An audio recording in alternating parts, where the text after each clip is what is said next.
All right, we are live. I am here with the legendary icon, Mrs. Marie Biloa, and she is here for the 10th anniversary of the AllAfrica Media Leaders Summit to accept the prestigious and one and only Lifetime Achievement Award. And so I would like to congratulate you on behalf of Ubuntu Tribe, on behalf of the next generation, on the time and the blood, sweat, and tears that you've put into your career. So first off, I'd like to say thank you. Thank you. Thank you for being here. Thank you for joining us. My pleasure. So what I really want to talk about today, Ms. Biloa, is the imminent arrival of Web3 and the imminent arrival of a new generation of media. And so from what we understand it, and when I say we, the new generation of consumers of media, consumers of news, our interaction with that is through our phone and flipping through our screen all day and going from 1 minute of content to the next.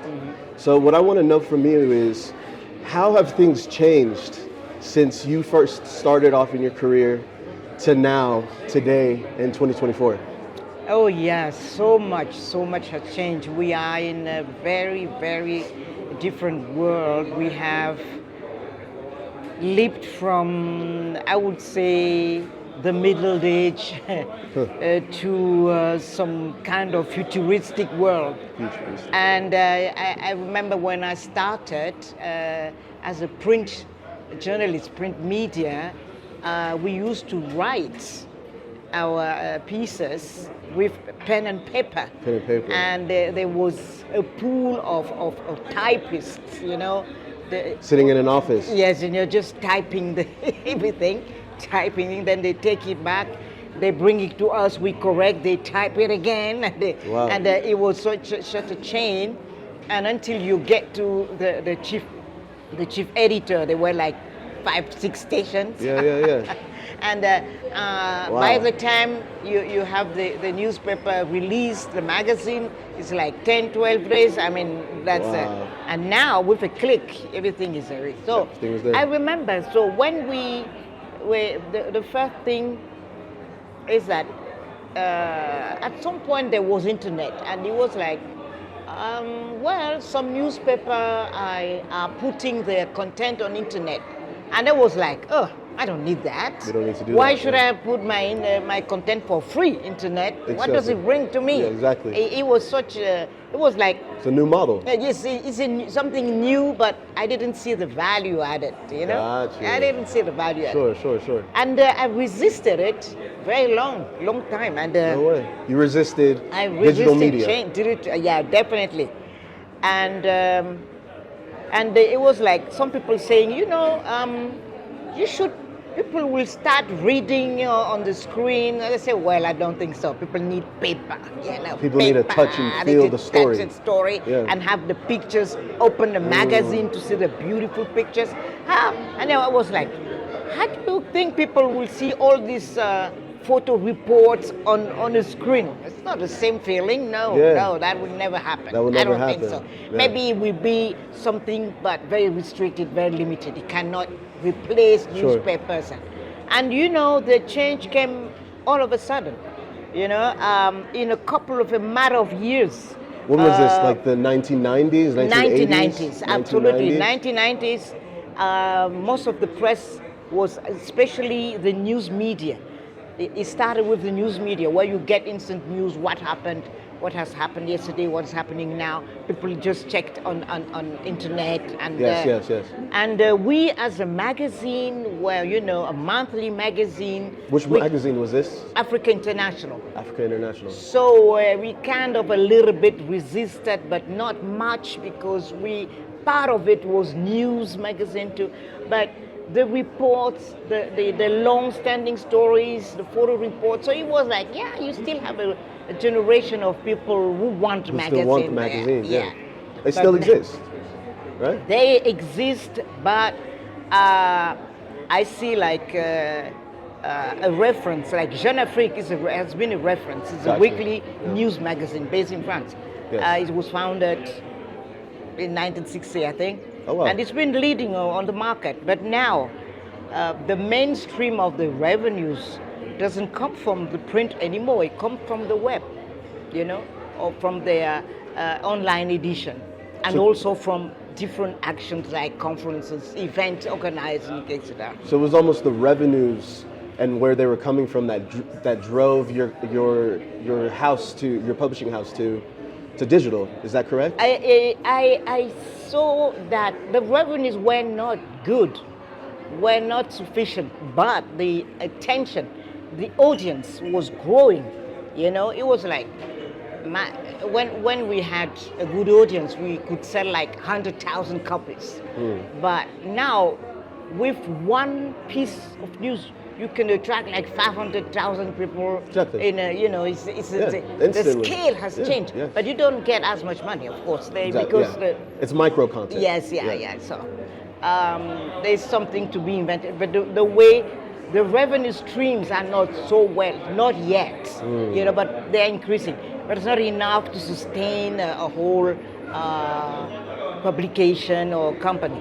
Got you. So we started that way. Now we realize that most of the thing must be online, that the reflex of the readers when they hear about it, they just check you online. Sure. They don't go to the kiosk anymore. The kiosks are dying out. They are closing because most of the news business is not on paper anymore. It's online. Sure. And also that's for the media organizations.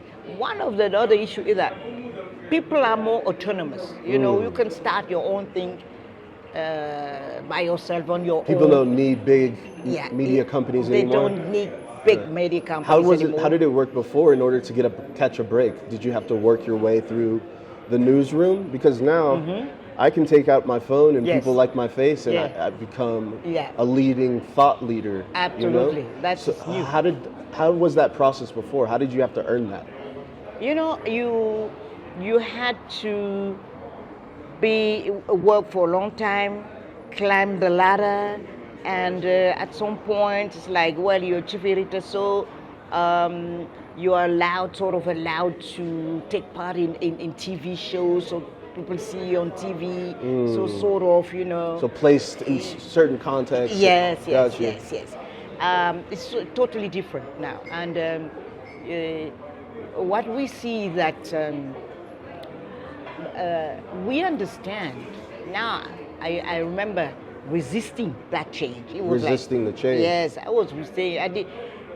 I didn't say I was not open-minded, but I didn't see what it could bring to me, the value, the added value. But now along the way, you see that it's not something on the fringe. It's now really the main story. Is that if you want to get news, get online.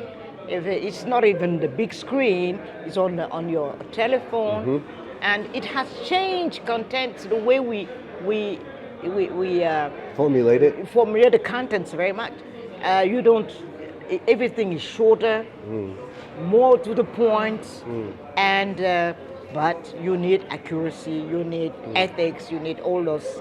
What do you feel that over the past 30 years, where do you feel that there has been the most resistance? And if you can, why? And so what I mean by that is, certain markets are the first users of certain things, right? And so how do we avoid, being behind and not being afraid or not resisting change? Where does that start? Does it start with the editor, or does it start with the consumers? Okay, you know what? For a long time, I would say since the 18th century, people have been reading newspapers. So it took time to be with the people, like 2 centuries. We've been doing the same thing for 2 centuries. So nobody could anticipate that the change would be so fast. So it was like, well, we are doing magazine, newspapers. We've been doing that all the time. So there's something new. Well, it's new. Many things happen. And we used to compare this new development with the arrival sort of TV versus newspaper, radio. And people were. That's a good one. Yeah, people used to say, "Oh, TV is there; it will kill radio." It did not. It did not kill radio. They were a lot of sort of afraid. So I was telling myself, well, digitally there it will not kill us. Maybe it will have its own life. We have time to look at it and see what it brings to us, and we will see. That's the way I was. So I would say the resistance to change came from the knowledge of the past that things don't change so fast. But we were not aware that we were the degree. That we are going over to a very different period of time. So when you look at a history of mankind, you see very long development start like 2nd century and they finish like 16th century, the same thing. And all of a sudden, you have 20th century, 20 years change, 10 years change, So it's very fast. It's very fast. So we had to adapt to the speed of the changes. And you could see too, the older generation used to tend to cling to habits, and the new generation, which didn't have habits, embraced the new embrace the digital, because so. And there's something about a digital that you don't need to learn it. You see your children, they are 2, 3, just give them a smartphone and they know how to use it. That's something very special. Exactly. So, and this has been very instrumental in widening the scope of it, making digital popular, smartphone, this and that, and enhancing the need to fill those screens with contents and do something about it, And the problem is, what is particularly that the users don't wait for you for content. They are creating it by themselves. And you see spectacular things, really innovative things, brilliant, original. But of course, you have also a side effect of all kind of, new digital art, new ways to make the story fluffier and more attractive. Yes. It's, nice. So now all my projects are now on digital. Digital. We said bye-bye to paper. We said completely. Wow. We just let's say we keep. Were you not religiously attached to the paper at some point? Did you not have a relationship where you thought you would never let it go? It was like you feel if people don't read paper anymore, you are there you work for the people, you work for an audience. If your audience is snubbing paper, they don't go to kiosks, they don't buy newspaper anymore. So what do? You don't do that for yourself. So you have to adapt to your readership. Correct. But we know, we are very aware that paper still have a place for, like a tour guide. We did some tour guides. Sure. You can see many things online, but when you go to a restaurant, you are in Nairobi, you want to find places. Maybe if you have a little guide like that with pictures. Yeah, of course. It's immersive. It's maybe.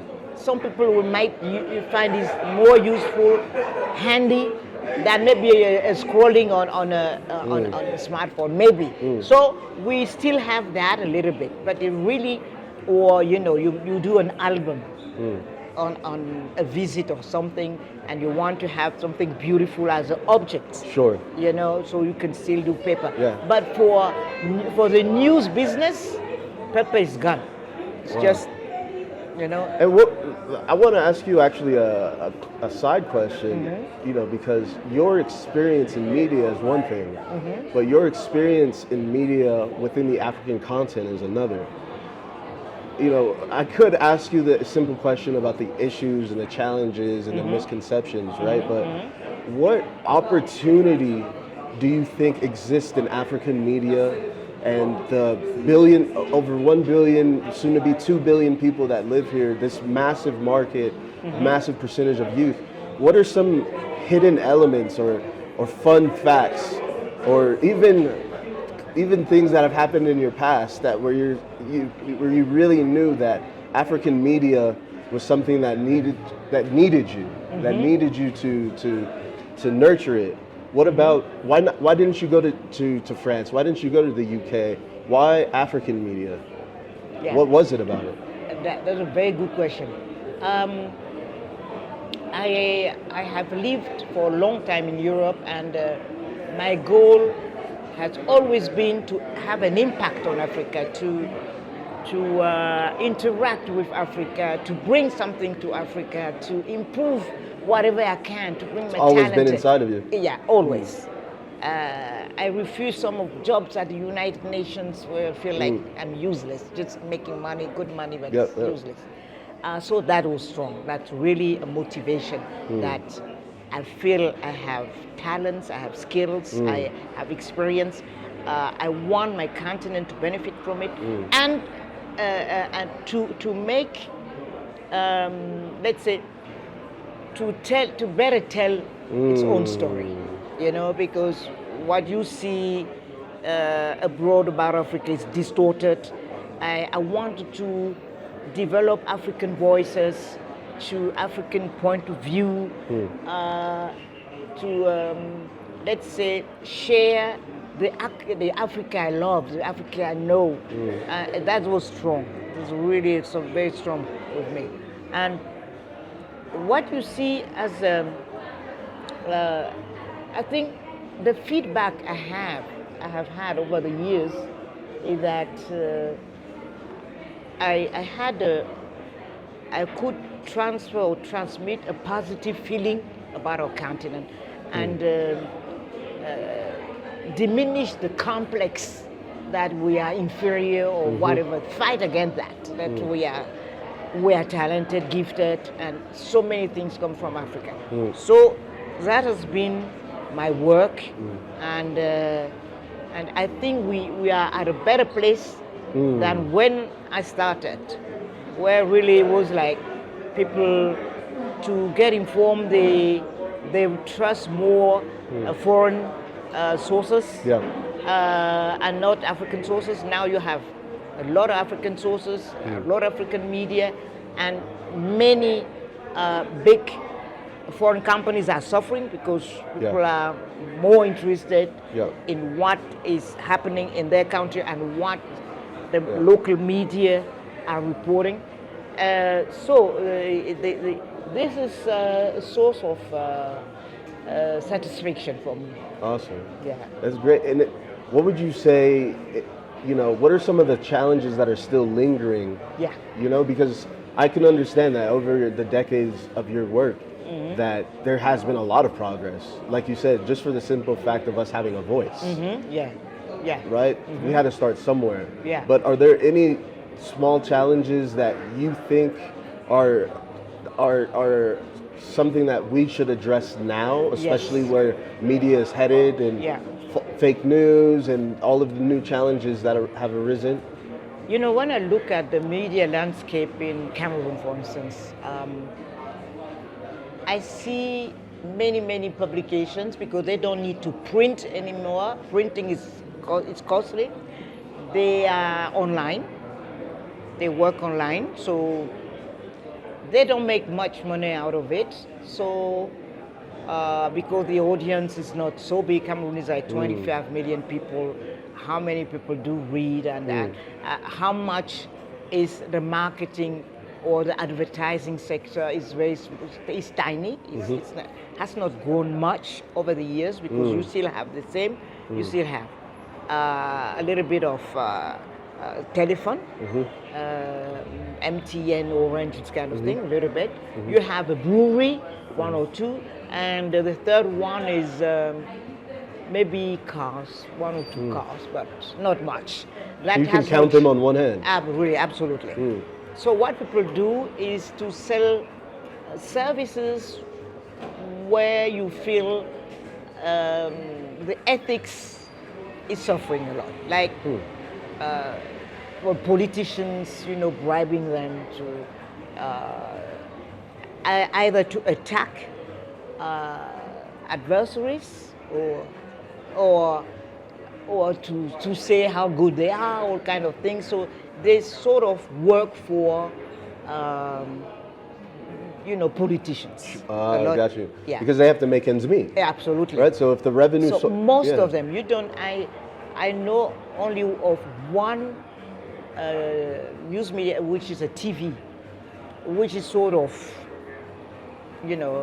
which is sort of profitable because they cover little things, and also same thing.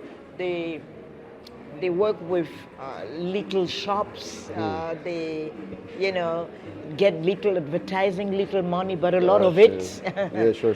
And so it's the quality of the channel is like this, but they can make a living out of it. But it's not something. But all of them are resorting to things the profession usually condemns, like bribery, taking money from people to write. Do you think articles. that integrating new revenue streams, do you think that is the responsibility for the media houses, or do you think that's something that the population or the listeners or the consumers need to help with? Yes,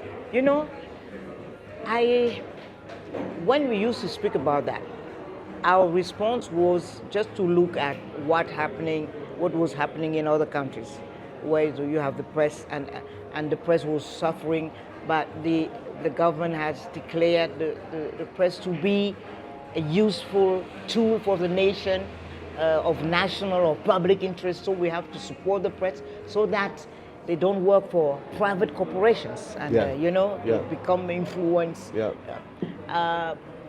So it was like there was a commission, like in France, a commission would decide you have a good audience, you are a serious newspaper, you are this and that. So we receive a subsidy from the government every year. So you don't need to go and beg for money in corporation and do things you are supposed not to do. So that was like the government should come from the public sector, which is because the press is there to educate the citizens. So this didn't work really. It was like first time the government decided to take a bunch of money, but nobody knows how it was distributed, and once and it's over. So we still face the same problems of, the sector of the media is very poor. The journalists are poor and miserable. Really? And yes, definitely. And they are just trying to survive most of the time. Do you think they'll have a better probability of surviving in 2024 by creating their own platform or going to the traditional media syndicates or publications? Oh, the media, the traditional platforms are like 2 or 3. Now you have many other people who have decided to do their own blog or to do this, and they appear like media, right? They are on their own. Maybe they are 2. Maybe most of the time they're 1 person, and with that they start attacking somebody to say, if you don't want me to attack you, you have to pay me. Things like that. So it's not very sound. All that is not sound. And I must say, I'm not sure how they can get out of it. Oh, get out of it. Yeah, because it's always the best solution to live from your audience. In France, there is one successful experience with Mediapart. Mediapart has been founded by somebody who was in a mainstream institution, Le Monde, and he left because he has his own reasons to become independent. So he said, we do an investigation platform online, and but we ask, you want us to expose abuse and whatever doesn't work in the government or in the society. So news stories. Yes, you want us to do that, so please pay for that. and they say you get information only per subscription. It's not free, and subscription fee was kind Too of high. Yeah. So we were like, can it work in a time where people get information for free? I'm sure. But it did. And he said, he used to come on TV and say, we need just 30,000 subscribers, and we are done. Wow. Now they have like 70,000. Yeah, sure. So it was that experience, and they live only, there's no advertising, just subscriptions. Wow. So we have to be inventive to innovate, for sure, in terms of seeking revenues and with the new evolution, with the new changes, the new situation, with the realm of digital, maybe, and in countries where the advertising market is stymied or non-existing, really. Sure. So how can we do? Because people read all this.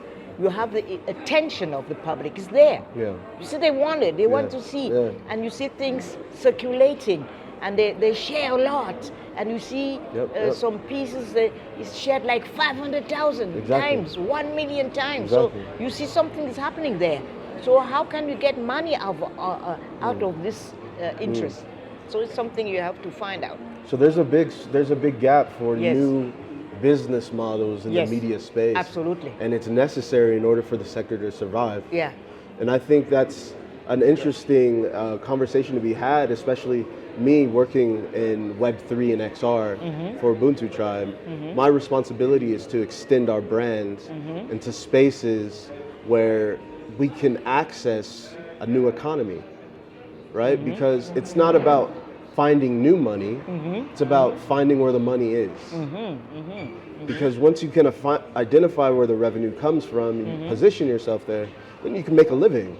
I think I like that idea. Just purpose. Always have a purpose. That I want, I want to change things. Because for you, good. it started with a purpose. Absolutely. It started with your calling for Africa. Yeah, absolutely. You should always have a purpose. Why you're doing that. So finding your purpose is important. Yeah, and sticking to it and say, I'm doing that. That's a honorable goal. It's I'm helping my society. I'm doing my part. I'm even a tiny one, tiny one, but it's going in the right direction. In the right direction. I'm bringing. I bring a contribution. So. Sure. Not just do things because it's possible to do, like people invented the atomic bomb. What for? Actually, and now at some point you use it and kill people. What is the purpose of that? What is the purpose of it? So it should not be just because we have a tool we use it. Why are we using it? Let me ask you a question. Why it's very important. Do you remember? And I'm setting you up because for the viewers that don't know, you just had your first ever virtual reality experience. Yeah. And how that's becoming a core component of our business model at Ubuntu Tribe. We have a lot of ideas, especially for media. So I want to start by asking you this question. Do you remember your first time using the internet? Do you remember, maybe not your first time, but do you remember your first experience with the internet? And with the internet, with the internet, and specifically, if you can, about it overlapping into your profession, right? I would say maybe it's not really internet, but the first time we had computers, say so, computers. There we go. It was to type in our reports. Sure. That the first day, and that was already partly digital because you had the text, you could share it with others without copying, faxing or whatever. You had a digital text. Yeah, digital text. So from there, it could go to the proofreader, to this and that. You couldn't share it. You write it only once, and then everybody can bring in. How much time did that save you at the time? Oh, maybe like 80% of the time you used to win. Yeah, that was something new. So digital text saved you 80% of your time. Absolutely. So you see that? That's the first time Wow. we get into it, and then it developed, of course. Wow. And it was a positive experience. But I remember still at that time, I had colleagues saying, "No, I don't want to write with a computer. I still write with the hand." Yeah. Yes, sir. Do you remember if you were at an advantage over your colleagues that decided to write underhand? For example, were you leaving the office earlier because you had a computer and you decided to accommodate your work towards that? Or was there not a big difference in terms of? The big difference was that I had control over my texts. You had control over your That's text. very important, because what we used to do is when you write with pen, you give it to somebody who type it and brings what you cut it, do this and that. Now you had control. You have your text. You send it to somebody. He just asks for improvement. Say, well, can you do this and that? And you are always in control of the final result.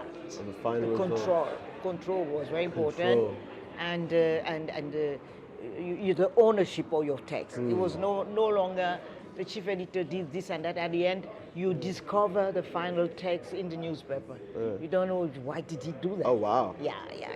So that was the main advantage. Of course, you save a lot of time, because it's not stopping. Okay, you write today, so next day the typist will do when she takes time and to bring it a couple of hours. The next day, that is 2 days, and you just do it once, you finish, and then you have it there, and you send it to somebody. So you monitor together. No.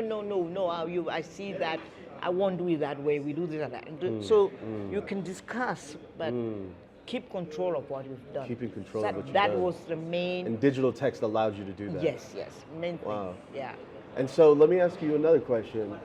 So with that in mind, about the how digital text hit the scene, especially for journalism and media, can you get maybe some sort of idea of how virtual reality or the metaverse that's on the screen, how that can maybe shift media in the same way that digital text can, right? So first thing that comes to mind for me is on demand. Just like how we're gonna go home after this and watch Netflix or Amazon.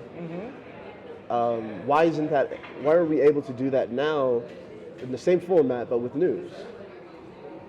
Right? So do you think that there's a natural transition in things with immersive media, with immersive experiences, and existing in a reality that story, where that story is, do you think that there's a shift that can exist at this moment from your one and only experience in the metaverse? You know what I've seen so far, and which also based on artificial intelligence in reports, is like enacting scenes or history or crime or what happened when you do a report. Enacting part of the enactment, part of a story, whatever it is, and sometimes it's absolutely amazing, because you put all the ingredients, history, the way people were wearing, what they were wearing, and etc. And it's really fantastic. Because it's the traditional way you're explaining it, right, with words. Yes, it were words or pictures or drawings. Or drawings. Now you have people moving into, they say, for instance, King Mansa. You are telling something, so you see King Mansa moving in front of you. Absolutely, somewhere, and that sees your imagination, that grips your imagination, and makes you realize better how it could have been, the context, the environment, and everything. So, and using it. That's super interesting. Yeah, this is one of the things I see, and the second thing is, like. People mention Zoom or when you do conferences. Sure. What we have so far is not beautiful on the screen. For instance, we do interviews through Zoom, and The You quality see, is the kinda, qualities. Can you hear me? Yeah, and the picture, it depends on the person. Depends on the person, depends on the computer. Yes, like, it's not a, but if there's something like, you know, this virtual room where everybody can find, I don't know, but it's so new. It's very new. difficult to project yourself. Sure. That just The first thing that comes to mind. Yes, yes. I think like enactment is an understatement because I think there's a pyramid, and it's a pyramid theory that suggests that you remember 10% of what you read, and you remember 90% pictures. what you experience. Okay, absolutely. Right? Not what you see, but what you experience. Right? I can imagine that for a very long time you'll remember that experience of going into VR. It's not because I showed you on my phone or your computer, because you were immersed inside of it. So the fact that you bring up enactment and bringing to life important elements of a story can be a business in itself. Absolutely, yeah, sure. Right? Can be a business in itself. So, look, I really appreciate all of the great information that you were able to share with us today. I would want to ask you one last question. And I want you to, if you could give a message to yourself at age 25, right? And you were telling yourself to never give up on your purpose, right? How do you think that message can be given across today to a 25-year-old watching this and that's interested in media and interested in journalism? What's something that you wish someone told you at that age? Just remember that we are human beings living in a society, and that we should nurture a sense of solidarity, not only individuality. You know, that I do what I want, but let's think of doing things which help us together as a community, and not just use technology because it's there, so I do whatever I want. Exactly. Purposeless, just like this. Just always saying, maybe just create beauty is good. But also have a purpose, like just create art. Art is good for my soul and my heart, and or just think of very useful ways to apply those new technologies. It just always have a purpose. I'm doing that because I want to improve my environment. I'm doing that because I want to improve my relationship to my friends, or to my colleagues, or find a reason to do it. Absolutely. So see, that's it. Have a good reason to do that for yourself, to say, I want to do good around me. Just not useless things. Not useless. Always have a purpose and always a use case. Yes, and that all those are tools to reach higher goals. Which can be like just create beauty. I know a young man who's very creative with technology. He takes a picture of his mother, and he changed it in many ways, and everybody's happy to see that. So it's art. All kind of things. Or I have identified a problem in my community, so I want to use technology to solve it. So look around yourself. Look around you, and really make it your thing, to help your life, to help the life of your friends, of your community. So always have a purpose. Awesome. And there you have it. Thank you so much for tuning in and listening more straight from the words of the mouth of the icon herself and Lifetime Achievement Award winner. Take these nuggets of information and see how you can apply them into your own personal life. And if you can take one thing away from this, is find your purpose, and whatever you do it for a reason. Thank you so much for joining us. Thank you. Pleasure. This will be the first of many.